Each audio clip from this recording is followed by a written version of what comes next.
हुए नहीं। बड़ी खबर, भोपाल में लगातार कार्रवाई एटीएस ने की और अब आतंकियों के लीडर तक एटीएस पहुंच चुकी है। बिहार के मधुबनी से एक और आतंकी गिरफ्तार हुआ है।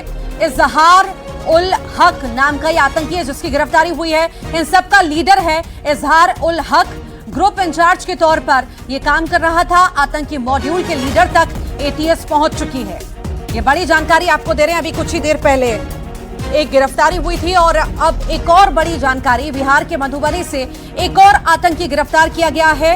इजहार उल हक नाम का ये आतंकी है जिसकी गिरफ्तारी हुई है। इन सबका ये लीडर है इजहार उल हक। ग्रुप इंचार्ज के तौर पर यह काम कर रहा था और आतंकी मॉड्यूल के लीडर तक अब एटीएस पहुंच चुकी है। इसे भी हिरासत में लिया गया है। ज्यादा जानकारी मिलेंगे, सहयोगी रमाकांत हमारे साथ जुड़ गए हैं। रमाकांत, एक के बाद एक गिरफ्तारियां, हिरासत में लिया जा रहा है आतंकियों को। यह दिखाता है कि एटीएस की कार्रवाई बहुत तेजी से चल रही है और इन सब तक पहुंचा जा रहा है और बहुत जल्द और भी लोगों की गिरफ्तारी।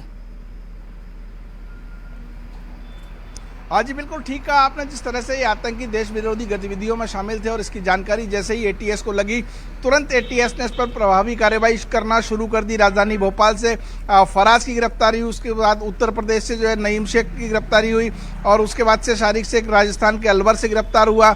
धार से जो है अली अजहर को गिरफ्तार किया गया और अब इनका एक और अन्य साथी जो बिहार के मधुबनी से गिरफ्तार हुआ है, जिसका नाम इजहार उल हक बताया जा रहा है। बताया जा रहा है कि यही देश में सक्रिय आतंकी मॉड्यूल का सरगना है और यही जो है पूरे षड्यंत्र में आतंकियों को कैसे शामिल करना है, कैसे उनको ट्रेनिंग के लिए भेजना है और किस तरह का साहित्य उन्हें उपलब्ध कराना है, ये सारी चीज़ें जो है इजहार उल हक के जरिए ही की जाती थी। ये ग्रुप इंचार्ज के तौर पर यहाँ काम कर रहा था। बिहार के मधुबनी से एटीएस ने इसको गिरफ्तार किया है। ट्रांजिट रिमांड पर इसको ले लिया गया है और एटीएस अब इसको लेकर भोपाल आ रही है, जहां इससे और सख्ती से पूछताछ की जाएगी। इससे पहले धार से अली अजहर नाम के एक आतंकी को कुछ देर पहले गिरफ्तार करने की खबरें आई थी, जिसमें नईम और फराज से पूछताछ के बाद पुलिस ने उनकी निशानदेही पर धार से जो है वो अली अजहर को गिरफ्तार किया गया था और लगातार जारी इस पूछताछ में तमाम आतंकियों के नाम सामने आ रहे हैं और जिसके बाद एटीएस लगातार प्रभावी कार्रवाई करते हुए आतंकियों को गिरफ्तार कर रही है।